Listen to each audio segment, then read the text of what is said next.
Buen día chicos, continuamos el día de hoy con esta clase de biología y en este caso corresponde el tema de coordinación química animal. ¿Sí? ¿Qué es eso de coordinación química animal? En este caso lo que ocurre es que todas las funciones que tienen lugar dentro de un organismo obviamente ocurren porque las células distintas, diferenciadas, trabajan de forma coordinada, es decir, todas producen algunas cosas o realizan una función de tal forma que interrelacionadas producen el fenómeno que conocemos como vida. Como las células no pueden hablar, obviamente, ellas tienen que comunicarse de alguna forma, tienen que coordinar estas actividades, o sea, quién va a trabajar hoy, quién va a hacer qué función. Y ese proceso de indicarle a cada célula qué hacer y cuándo hacerlo es lo que vamos a llamar coordinación química. Esa regulación se produce o se da gracias a que dentro de nuestro cuerpo existen algo llamado glándulas, o glándulas endócrinas, es el término correcto, endocrinas. Estas glándulas lo que tienen la capacidad es de producir y liberar las hormonas, que no son más que biomoléculas que van a permitir, que van a ejercer alguna función. En este caso, por ejemplo, las hormonas regulan procesos de muchos tipos. De hecho, regulan absolutamente todos los procesos de los seres vivos. Pero en el caso de invertebrados, por ejemplo, algo muy importante que regulan las hormonas es el ciclo de vida. Como por ejemplo tenemos acá el ciclo de vida de la chincha. Uso un insecto porque son ejemplos más drásticos. En el caso de los humanos también tenemos un ciclo de vida, pero es menos variable, o menos distinto a cada etapa. Por ejemplo, gracias a la presencia o al juego de 4 hormonas particulares, es que la chinche va a pasar de ser un huevo a varios estadios de desarrollo ninfal, o sea, cuando no es adulto, va a pasar por 5 etapas de ninfa y al final es que va a llegar a ser adulto. El paso entre cada etapa ninfal o cada estadio de ninfa viene dado por una concentración o un evento hormonal. Y el paso adulto también viene dado por un evento hormonal un poco distinto. Las mudas, cuando los insectos cambian de exoesqueleto, viene regulado por hormonas. Cuando se pueden reproducir, todo eso viene regulado por hormonas. Inclusive nosotros, por ejemplo, cuando nos reproducimos, viene regulado específicamente en mujeres por una mezcla de hormona luteinizante, de progesterona y de estrógeno. ¿Bien? En este caso, en los hombres, es la testosterona la que provoca que todos los días estemos produciendo espermatozoides. También, por ejemplo, son estas hormonas sexuales las mismas que van a determinar cuándo pasamos de ser niños a pubertos, a adolescentes y a adultos. Es una hormona, también la hormona del crecimiento, producida por la hipófisis, la que controla el desarrollo en general de nuestro cuerpo, el aumento de tamaño. Y así muchas hormonas realizan muchas funciones. El día de hoy nos vamos a limitar a hormonas en animales, en invertebrados específicamente. En el caso de vertebrados, el ciclo de vida de la rana ya lo vimos anteriormente, así que eso no se va a volver a ver. En este caso, como les decía, las hormonas son simplemente biomoléculas, o más bien son sustancias que tienen actividad biológica, o sea, son bioactivas. Esto quiere decir que cuando actúan sobre algún tejido vivo, va a producir alguna reacción. Es decir, que hay tejidos susceptibles de ser de tener acciones disparadas por hormonas. En este caso, la hormona lo que va a hacer es iniciar o detener algún proceso fisiológico y pueden trabajar de forma individual o de forma sinérgica. Sinérgica es que muchas hormonas o varias sustancias trabajan en equipo y mejoran el resultado. O de forma antagónica cuando trabajan contrarios. Una inhibe a la otra. O sea que cuando hay una, la otra no puede hacer su trabajo. En este caso, las hormonas lo que hacen es regular ciclos reproductivos, ciclos de vida, metabolismo de alimentos, metabolismo de ácidos nucleicos, de proteínas, de grasas, de carbohidratos, como la insulina. Básicamente ejercen el control total sobre el cuerpo. Además, las hormonas pues tienen una enorme variabilidad bioquímica. Eso se debe también a su origen. Por ejemplo, algunas pueden ser esteroides, como la testosterona o el colesterol, que no es una hormona, perdón, o esteroides como ese o eh, no me acuerdo de ninguna otra en este momento. También pueden venir, por ejemplo, de péptidos. Acá, por ejemplo, tenemos una categoría de péptidos o de proteínas hormonales como la insulina. La insulina y el glucagón son dos hormonas peptídicas que controlan el hambre, es decir, cuando tenemos hambre y cuando no tenemos hambre. Y regulan también el aprovechamiento de la glucosa. Bien. También vamos a tener los eicosanoides, por último, que son específicamente hormonas derivadas del ácido araquidónico, que es un tipo de lípido, pero que también es un lípido que se utiliza para producir aminoácidos. Entonces tiene una categoría particular. En este caso, las hormonas ejercen su acción y el tejido o la célula que sea afectado por esa acción lo vamos a llamar tejido o célula diana. Es decir, aquel tejido que tiene los receptores correctos para entender el mensaje de la hormona. Toda esta acción se produce porque la hormona va a reaccionar con un receptor de la célula, de la membrana de la célula. Si la célula no tiene ese receptor, la hormona no le hace nada. ¿Por qué? Porque es como que no entiende el mensaje. Como que yo les hablo en francés y ustedes no me van a entender. Si yo le digo, ve a tu casa y haz tu tarea y te lo digo en francés, tú no me vas a entender y no vas a hacer nada. Lo mismo pasa acá. Si la hormona dice, hoy te vas a reproducir, o mejor dicho, hoy te vas a convertir en un óvulo, le dice una célula del ovario, hoy vas a producir un óvulo, pero la célula no habla el idioma de la hormona, entonces no va a hacer nada.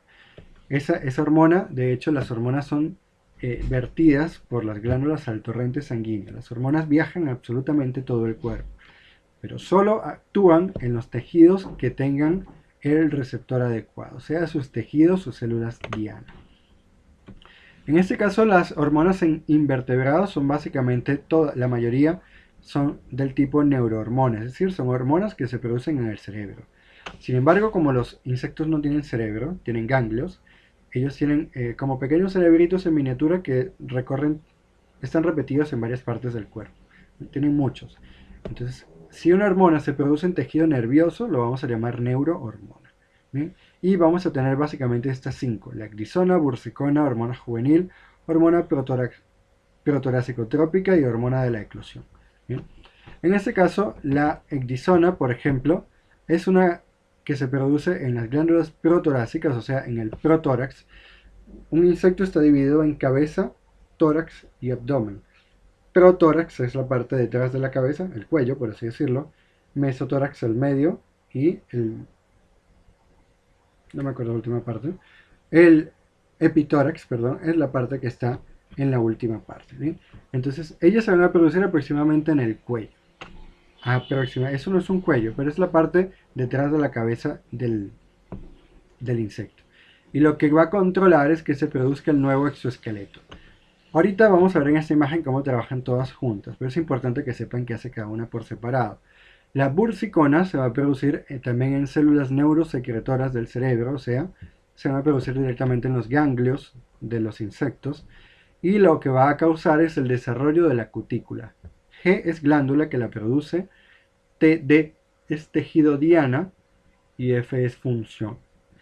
Aquí al tejido diana de la ecdisona es la epidermis. ¿Por qué? Porque si se produce el nuevo exoesqueleto es secretado por la epidermis. Entonces la ecdisona le dice a la epidermis, comienza a trabajar, produce un nuevo exoesqueleto. ¿Bien? La bursicona lo que produce es la cutícula, que es un recubrimiento proteico, de grasa, perdón, de cera, que va a estar sobre el exoesqueleto y lo va a proteger de la humedad, de perder humedad más bien, de resecarse. La hormona juvenil se va a producir en el corpus alatum, que ya vamos a ver ahorita cuál es ese.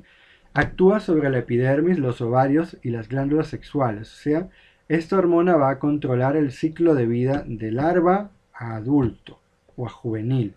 Por eso se llama hormona juvenil. Controla el desarrollo sexual. Y lo que hace es que cuando hay mucha concentración, no hay metamorfosis. Y cuando hay muy poca concentración, se produce la metamorfosis.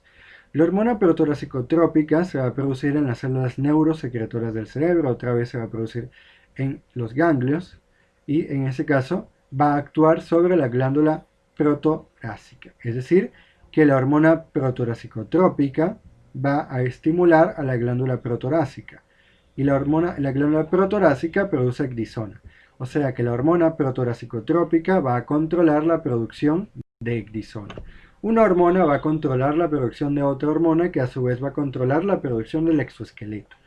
Y por último tenemos la hormona de la eclosión, que lo que va a controlar nuevamente es se produce en las glándulas neurosecretoras del cerebro y actúa sobre el sistema nervioso. lo que va a causar es que la larva, perdón, el adulto, la larva se convierte en una pupa, se envuelve en un capullo de diversos materiales y allí se va convirtiendo en adulto. Y la hormona de la eclosión lo que causa es que ese adulto despierte, rompa el capullo y salga, emerja como un adulto. Bien, en este caso acá vemos cómo actúan en conjunto todas esas hormonas. No todas, de hecho hay una que no mencionamos acá, que es la bursicona. Todas las demás sí están. Comenzamos en nuestros ganglios, que aquí vamos a llamar cerebro. Dentro de esos ganglios vamos a tener las glándulas neurosecretoras y los corpus allatum y cardiacum son dos pequeñas glándulas que están ya fuera del ganglio, ¿bien? Y que si se dan cuenta están conectadas con las glándulas neurosecretoras del ganglio. El corpus allatum, como les decía acá, produce a quién? A la hormona juvenil. Mientras el corpus allatum está produciendo hormona juvenil, la larva sigue siendo larva, no hay metamorfosis. Se mantiene el estado de larva y va creciendo en tamaño esa larva. En este caso en un tipo de insecto que llamamos solometábolo, ahorita vamos a ver qué significa eso. Pero en este caso la larva simplemente va creciendo, pero sigue siendo una larva. Aumenta de tamaño, pero sigue siendo una larva. Cuando deja el corpus allatum de producir hormona juvenil, la hormona juvenil lo que hace es inhibir la metamorfosis. Entonces ya no hay quien inhiba la metamorfosis y esto tiene lugar. En bajos niveles de hormona juvenil, que es JH, hormona juvenil, juvenile hormone, se produce el cambio de larva a pupa. Se forma la pupa y comienza la metamorfosis. Luego, entonces, el corpus cardiacum va a producir, en presencia de poca hormona juvenil, va a producir la bursicona. Y en este caso va a estimular, ¿a quién? Perdón, acá. Va a producir la hormona protoracicotrópica. La hormona protoracicotrópica va a estimular a la glándula protoracicotrópica, ¿sí? O protorácica, esta glándula. Esa glándula ahora va a empezar a producir ecdisona, y la ecdisona lo que va a generar es el nuevo exoesqueleto. Luego se va a producir ¿qué? En este punto, porque la producción de ecdisona ocurre en cada momento que el insecto crece. Si crece, tiene que cambiar de exoesqueleto, entonces se activa la ecdisona. En este punto de pupa a adulto, la concentración de esta hormona, hormona de la eclosión, va a dispararse muy alto y se va a producir la ruptura de la pupa y la emergencia del adulto. ¿Sí? Ahora yo les hablaba de holometábolo acá. ¿Qué es esto de holometábolo? Lo que pasa es que los insectos, dependiendo de la especie o del grupo, van a tener distintos tipos de ciclo de vida. En este caso, los insectos ametábolos son los que no tienen metamorfosis. Es decir, que la larva va a ser más o menos igual al adulto. La diferencia va a ser tamaño y madurez sexual. Es decir, esta y esta son exactamente iguales, excepto que esta es más pequeña y sus órganos sexuales no están desarrollados. ¿Bien? En este caso, los insectos hemimetábolos son los que tienen una metamorfosis, pero no es tan drástica. Es decir, si se dan cuenta acá, por ejemplo, de esto pasará a esto, es bastante drástico. No parecen ni la misma cosa. En el caso de los insectos hemimetábolos, lo que se produce es una metamorfosis incompleta y en etapas. Acá, por ejemplo, tenemos los huevos, salen las ninfas, y la ninfa y el adulto van a ser casi iguales, excepto que no tienen alas. La ninfa no tiene alas, el adulto sí tiene alas. Entonces, además de la inmadurez sexual. Si se dan cuenta, acá la diferencia era en tamaño y madurez sexual. Acá la diferencia es tamaño, presencia o no de alas y madurez sexual. Entonces son un poco más drástica el cambio. Le aparece un órgano nuevo, le aparecen las alas. Acá tenemos, por ejemplo, los saltamontes, las cigarras, las mantis religiosas y las cucarachas. Y por último tenemos a los insectos holometábolos. Acá lo que quiere decir es metamorfosis completa. Quiere decir que el ciclo de vida va a incluir tres etapas. Una etapa de huevos, que bueno, eso no es parte del ciclo de vida. Una larva sin capacidad de reproducirse. Una pupa en la cual se produce la metamorfosis, el cambio físico del animal, el cambio drástico. Y luego una emergencia como adulto. Esta emergencia, como les decía, está controlada por la ecdisona, por la hormona juvenil, perdón, ¿bien? Y por la hormona de la eclosión, ¿sí? En ese caso, como lo veíamos justamente acá, ¿no? Los bajos niveles de hormona juvenil permiten el convertirse en pupa, y luego la ecdisona y la hormona de la eclosión van a estimular que emerja ese adulto. En este caso, la metamorfosis se dice que es completa porque la diferencia en los ciclos de vida es abismal. O sea, esto y esto no son en absoluto nada parecidos. ¿Bien? Y se va a presentar básicamente en casi todos los insectos. Por ejemplo, tenemos a las abejas, a las mariposas, polillas, avispas y moscas. En realidad, en el 90-80% de los insectos son holometábolos. Ya con esto, chicos, terminamos la clase de coordinación química animal. Como tarea, pues van a estar publicadas en la plataforma y cualquier duda que tengan me consulten, ¿sí? Hasta luego.